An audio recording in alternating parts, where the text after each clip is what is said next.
Senator Housakis. Thank you, Mr. Speaker. And I rise in amendment to Bill C59. I move that the motion not now be adopted, but that it be amended. 1, by replacing the words amends 1 and 2 by the words amend 1.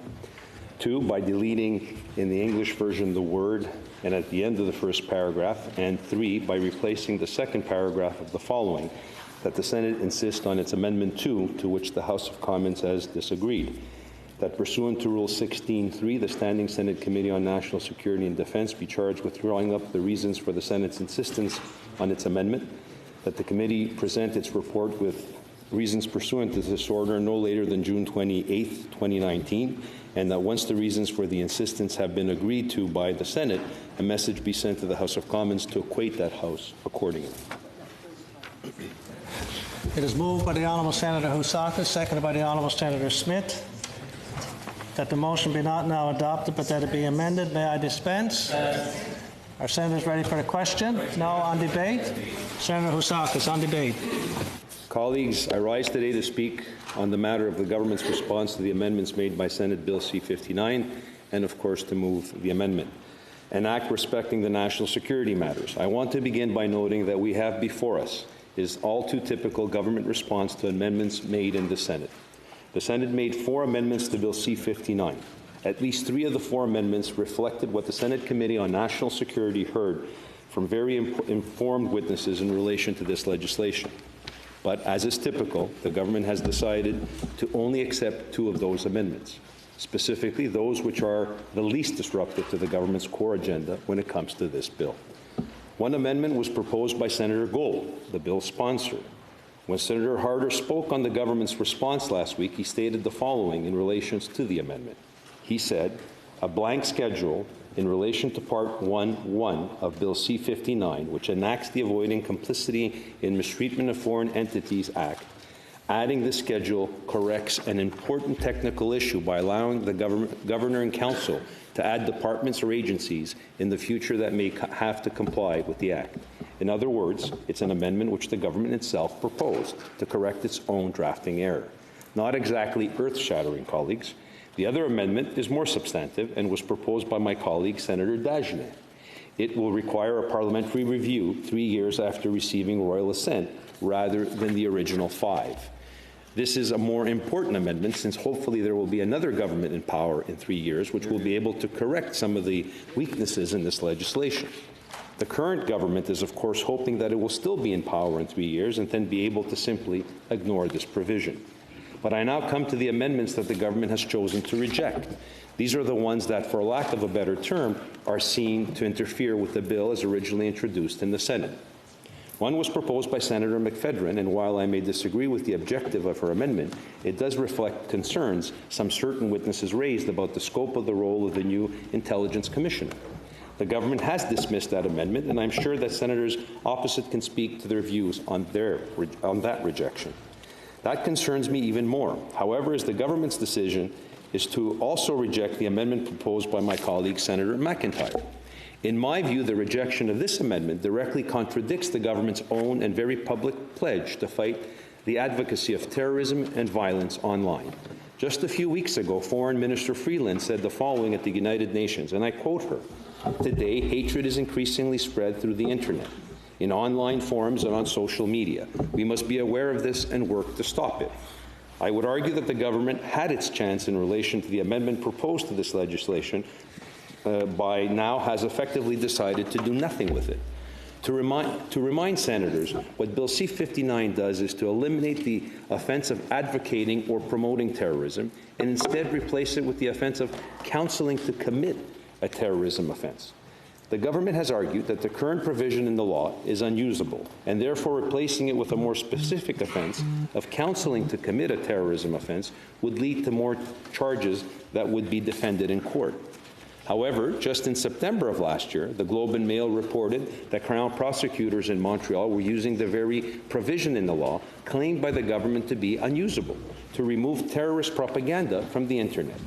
Former Crown Attorney Scott Newark has said that the removal of the offence of advocacy and promotion of terrorism will, and I quote, likely reduce the ability of law enforcement to use the judicially authorized terrorism propaganda takedown tool. When the Senate National Security and Defense Committee met to consider Bill C59, the same concern was raised by witnesses appearing before the committee. Mr. Simon Fogel, Chief Executive Officer, Center for Israel and Jewish Affairs, stated at the committee, and I quote him, "We are deeply concerned by one key aspect of the bill, the amendment to the Criminal Code provision outlining what is now known as advocacy and promotion of terrorism. Bill C59 will redefine this offense as counseling terrorism." Mr. Fogel further stated, and I quote, "As currently worded, the new offense would apply to every person who counsels another person to commit a terrorism offense. This wording suggests that the offense exclusively pertains to one counsels another specific individual."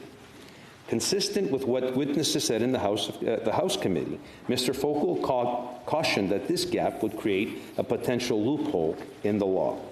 There was a risk that a defendant would counsel social media followers to commit acts of terrorism and then argue that they did not directly counsel a specific person. To address this gap, Mr. Fogel proposed an amendment to ensure that terrorism counseling would explicitly apply whether one counseled on a specific individual or whether one counseled broader audiences to commit acts of terrorism.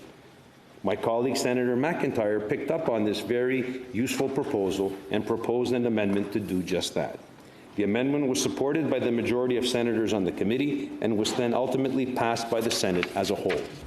Now we have the government's response. Senator Harder said last week that the government is of the view that the amendment would have unintended consequences by creating inconsistencies in criminal law and that the text is inconsistent with the proposed counseling offense. This was precisely the argument that was also made by Senator Gold, the bill's sponsor.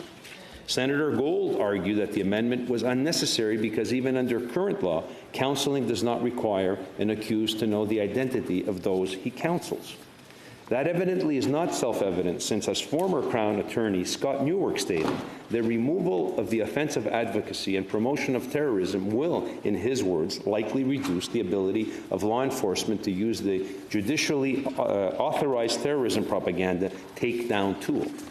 Senator Gold also argued, just as the government through Senator Harder now argues, that the proposed amendment would confuse the current law, in that the criminal code will now potentially have more than one definition of counseling to commit an offense. This issue was referenced by my colleague, Senator Frum, when she spoke to this bill at third reading. She asked a very important question when she spoke.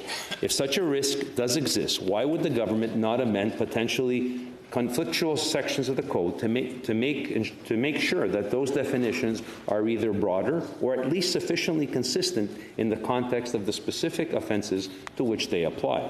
She asked why the government and its supporters consistently placed their emphasis on finding reasons not to tighten the law, rather than actually looking for tools that will address real security and tighten up public safety risks.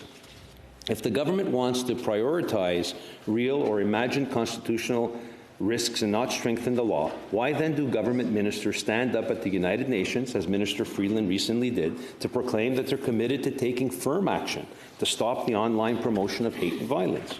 They clearly have no intention of making this a real priority, but yet they never miss an opportunity to proclaim they do so, to pontificate, as which this government so often does. In my view, the Senate should clearly say to the government that its response on this amendment is unacceptable. In today's world, the propaganda of online terrorists is the fuel for terrorist attacks. It has fueled attacks all over the world, including in Canada. I believe that we need to make combating it a legislative priority. I only wish that the government shared this particular point of view.